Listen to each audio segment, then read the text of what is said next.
Hi everyone, Comic Book Reviewer here. This time we're reviewing on DC Rebirth, Green Arrow, issue number 6.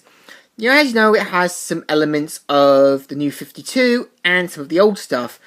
And this takes some time right after Oliver, Queen, and the others escaped, and where Oliver's younger half-sister, Emiko, has been taken by her mother, Shadow. Now, I actually like the change because it's kind of like, it doesn't involve Shadow becoming Oliver Queen's lover, but instead Robert Queen, Green Arrow's father, which actually changes the whole story a bit more betterly. It's also how Emiko's having a nightmare between her mother and her big brother, and saying, "You foolish, foolish child." And so Emiko wakes up slowly and amazingly can speak Japanese well, saying, "You're the fool for being upset. I saved you. You're free from the ninth circle. You should be thanking me." Thanking you for ruining everything? You've become as arrogant and careless as your brother. What are you talking about? And he points out how that she wasn't the only one working as a double agent, because if you read some of the recent issues, Emiko was only acting as a double agent to make sure Oliver didn't get hurt or anything else. And 1 year ago, her and Oliver didn't really get on due to her not pulling her weight around, and Oliver's like, "If you're going to live here, you're going to contribute. All I'm asking for is a little help."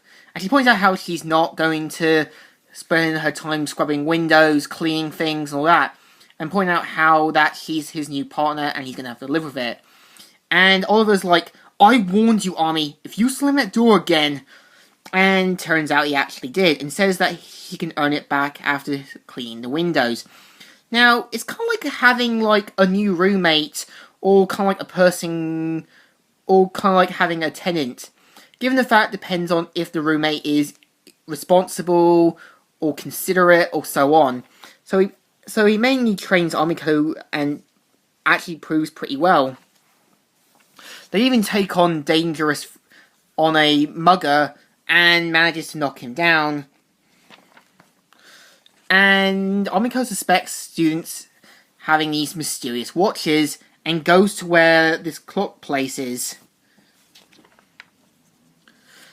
And they mainly make it back to where Shadow's headquarters are, and where she points out how, since her father was a Yakuza member, her blood is her blood too, and even points out how that she mainly does this to pray and all that.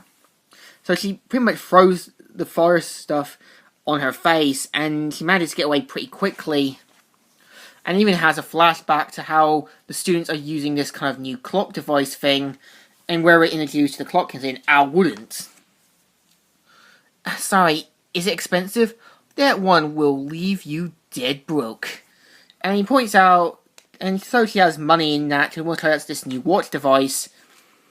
And meanwhile, Emiko is running through the streets, and notices, and manages to get through, and all that. And even watches a kind of fight game sort of thing, and manages to take on the next challenger for some jewels. And even points out how back in Seattle, some time ago, the same students who Emiko saw have now kind of got splodges, and they are ruining their chances of having a good life by robbing the bank. And like, aside from the unfortunate show pillowcase, you guys look like you just stepped out of a J. Crew catalog. Shouldn't you be ordering camel soy lettuce instead of robbing banks? And so, pretty much, Gano takes one down and sees that something's going on with Emiko. Yet, you'd think Oliver would question how she got a new watch. And so she confronts the guy who's sold it to her and points out that if she wants to stop, then she'll help. And says that she's glad Emiko's better, and you can tell that she's being used and controlled. And Green Arrow actually has one himself, meaning Emiko is doing this under free pretense. So, meanwhile, back in Tokyo, Emiko is taking on one of the challengers, and manages to take him down. And at the same time is asked to be joined to meet their boss. So that's the story. What do you think? Definitely not bad for issue 6. And this is actually what I like about Emiko. She's kind of like the new Green Arrow or sidekick. And you see the big brother and little sister relationship. And it works pretty well. I give this a good thumbs up. Still good. Still alright. So, Comic Reviewer here. Signing out.